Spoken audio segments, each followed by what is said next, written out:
आ रही है, देखो आ रही है। उतनी दूर नहीं, थोड़े पास है। हाँ और पास चालू है ना, चालू क्लियर है। हाँ। नमस्कार, मैं पुष्पराज दुबे विंध्य टुडे से। हम आज यहाँ पर उपस्थित हैं माननीय विंध्य प्रदेश के हमारे प्रदेश अध्यक्ष माननीय मुनीन्द्र तिवारी जी के पास, और हम इनसे जानने की कोशिश करते हैं कि इनकी विंध्य प्रदेश की काफ़ी दिनों से जो इनका संघर्ष था इसको विंध्य प्रदेश बनाने में, तो इनको इसमें सफलताएं कहाँ तक मिली, कहाँ तक नहीं मिली, इनसे बारे में चर्चा करते हैं। आइए इन्हीं से जानते हैं हम। जहाँ तक सवाल विंध्य प्रदेश का है, ये हमारे प्रथम तो जन स्मिता का मुद्दा है, क्योंकि विंध्य प्रदेश एक राज्य था। आज़ादी के बाद 4 अप्रैल 1948 को हमारा ये विंध्य प्रदेश का जो नक्शा दिखाई पड़ रहा है, तो ये विंध्य प्रदेश का गठन हुआ था 4 अप्रैल 1948 को। इसके बाद इस बने बनाए प्रदेश को 1956 में 1 नवंबर के दिन नए मध्य प्रदेश में विलय किया। विंध्य प्रदेश की जनता को गहरा आघात लगा। एक राज्य टूटता है, जब एक राजधानी टूटती है तो लोगों के मन में क्षोभ होता है, कष्ट होता है, स्वाभाविक है। लेकिन विंध्य प्रदेश के विलय का जो दर्द था, लाखों लोगों ने आंदोलन किया था। 3 लोग गंगा चिंताली अजीज नाम के नौजवान गोली से मार दिए गए थे उस आंदोलन में। आंदोलन को कुचल दिया गया था जबरन, क्योंकि उस समय पंडित जवाहरलाल नेहरू जी की अपील थी कि आप लोग शांत हो जाएं।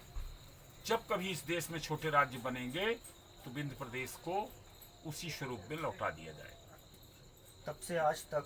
लेकिन आज देश के अंदर आप सब देख रहे हैं, अटल बिहारी वाजपेयी जी ने एक नया मिशन लेकर वो आए, छोटे राज्य बनने चाहिए।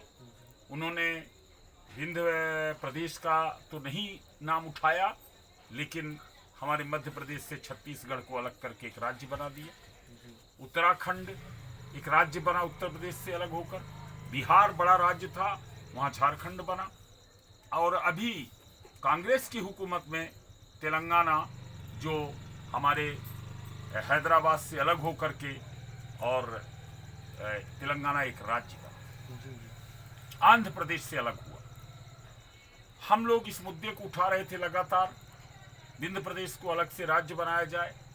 ये हमारे जिस दिन से छत्तीसगढ़ को मध्य प्रदेश से अलग किया गया, यहाँ के जनमानस के अंदर एक दर्द और उपजा कि आखिर विंध्य प्रदेश क्यों नहीं, हमारा राज्य क्यों नहीं लौटाया जा रहा है। ये पहला मुद्दा हो गया जनस्मिता का, जनता के अंदर उठे दर्द का। नंबर 2, हम आर्थिक हिसाब से जब सोचें तो सबसे ज्यादा मध्य प्रदेश को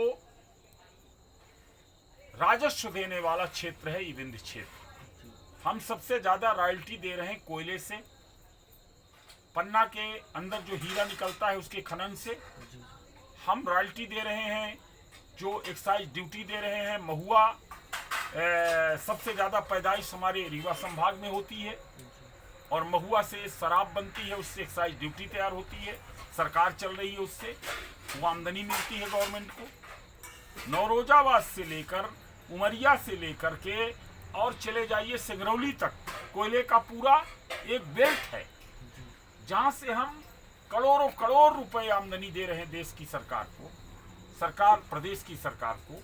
और उसके बदले में हमें अभी जो नया आंकड़ा है वो ये है कि पूरे विंध्य क्षेत्र में दतिया से लेकर और सिंगरौली तक जो पुराना विंध्य प्रदेश है, उसमें से हम 40% आय दे रहे हैं सरकार चलाने के लिए, और 7.5% हमें वापस विकास के लिए मिल रहा है, खर्च के लिए बजट में। आज इतने सालों बाद ये इंतजाम है विंध्य प्रदेश के लोगों का। अच्छा, आप इतने साल से ये कोशिश कर रहे हैं, इस पे आपके साथ जो यहाँ के बड़े लोग, जो यहाँ के नेता रह चुके हैं, और एक से एक तो बड़े यहाँ के धुरंधर लोग रह चुके हैं, तो ये लोग आपका सहयोग क्यों नहीं करते हैं? क्यों नहीं आपके साथ आते हैं? पहले तो समाजवादी जो नेता थे, स्वर्गीय यमुना प्रसाद शास्त्री जी, स्वर्गीय जगदीश चंद्र जोशी जी, स्वर्गीय पंडित श्रीनिवास तिवारी जी, इन्होंने परोक्ष रूप से या प्रत्यक्ष रूप से खूब सहयोग किया था।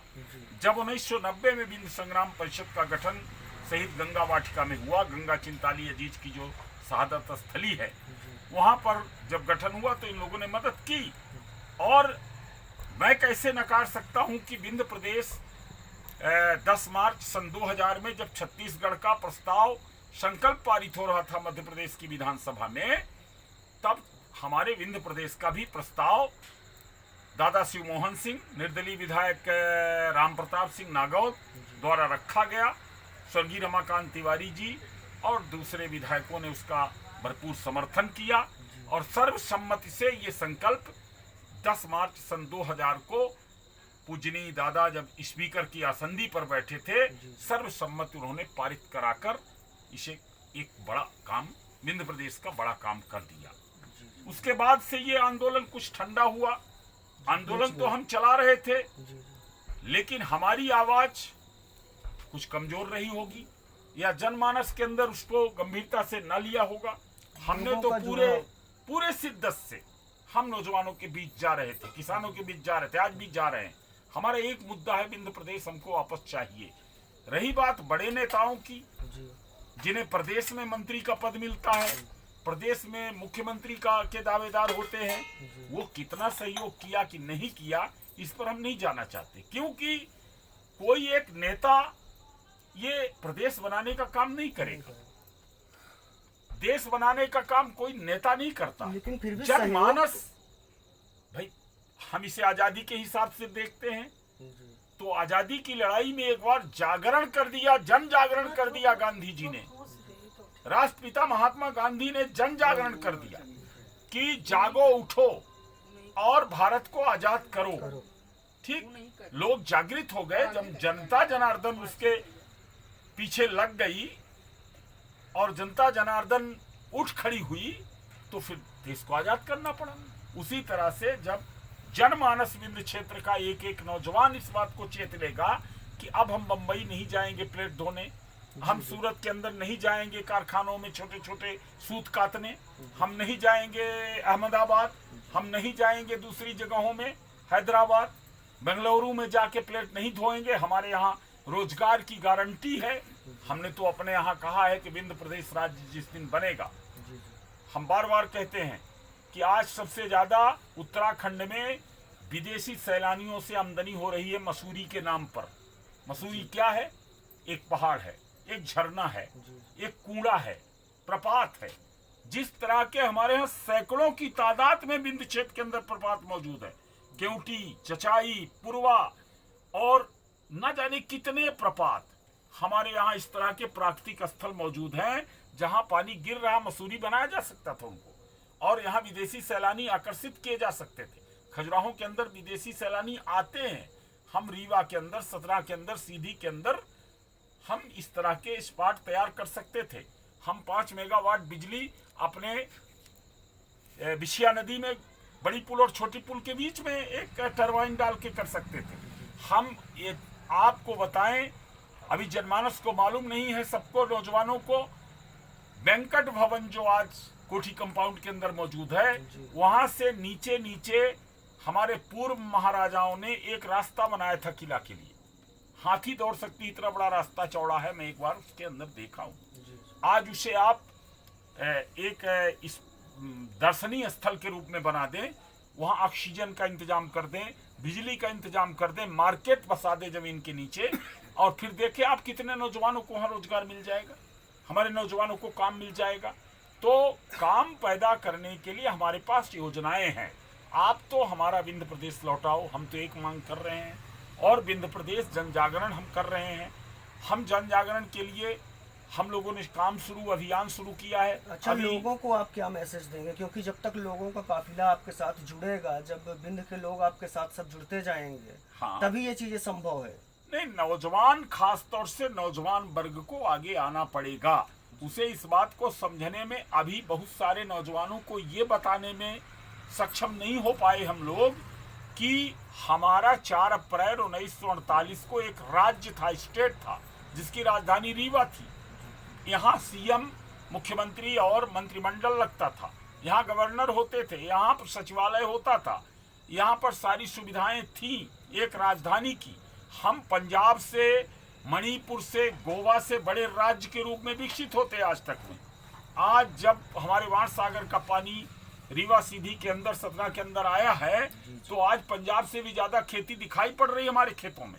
हम कह रहे थे आज हमारी राजधानी होती तो आज हम लखनऊ से या दूसरे स्टेट की राजधानियों से बड़े स्टेट के रूप में जाने जाते। अच्छा, लेकिन अभी लोगों के अंदर जागरूकता ही उस हिसाब से, अपने विंध्य के बारे में नॉलेज ही नहीं है लोगों को। हाँ, विंध्य प्रदेश जो पूरी तो जानकारी हम है, जो विंध्य प्रदेश मांगना चाहते हैं, क्योंकि ये विंध्य प्रदेश एक खनिज संपदा से भरा हुआ है। यहाँ कांच बनाने का वालू है, एल्युमिनियम बनाने के पत्थर हैं, यहाँ पर राम रज है, जो गेरू, जिसको गेरू कहते हैं, उससे सिंदूर बन रहा है महाराष्ट्र के अंदर जाकर रिफाइन होकर।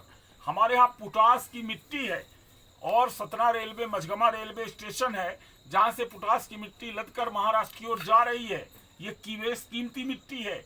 यहाँ हम पोटास का कारखाना डालते तो लाखों नौजवानों को रोजगार मिलता। हमने बहुत सारा नुकसान खो दिया इतने सालों तक, पर अब नहीं। अब हमें नौजवानों को उठकर खड़े होना पड़ेगा, करना पड़ेगा, क्योंकि जब कोई मजाक उड़ाता है कि अरे ये तो रिवाड़ी लोग हैं, या ये कहकर कि बिंद के लोग क्या, इनके पास है क्या, तब हमें दर्द होता है कि सब कुछ हमारा हमारा लूट कर आप इंदौर चमका रहे हो। हमारा कोई झगड़ा नहीं है इंदौर से, रतलाम चमका रहे हो, देवास चमका रहे हो, आप सारा पैसा उधर लगा रहे हो, और बिंद की सड़कों के अंदर धूल निकल रही है। हमारे रोज एक्सीडेंट हो रहे हैं, लाखों लोग काल कबलित हो रहे हैं। आपने विकास के नाम पर हमें छला है इतने सालों तक, इसलिए हम अब इंकलाब करेंगे, गांव गांव तक जाएंगे। अभी हमारी योजना बनी है कि हम 1 लाख हस्ताक्षर जो अभियान चला रहे हैं, इसको लेकर के हम पूरे विंध्य में, ओरछा के राम राजा के दर्शन के लेने के बाद पूरे विंध्य में, वहाँ टीकमगढ़, नेवाड़ी, छतरपुर, महाराजपुर से लेकर के पन्ना के हम अपने प्राणनाथ स्वामी जी के दर्शन लेते हुए, दतिया की पीताम्बरा पीठ का दर्शन लेते हुए, मैहर होकर हम यहाँ चिरहुला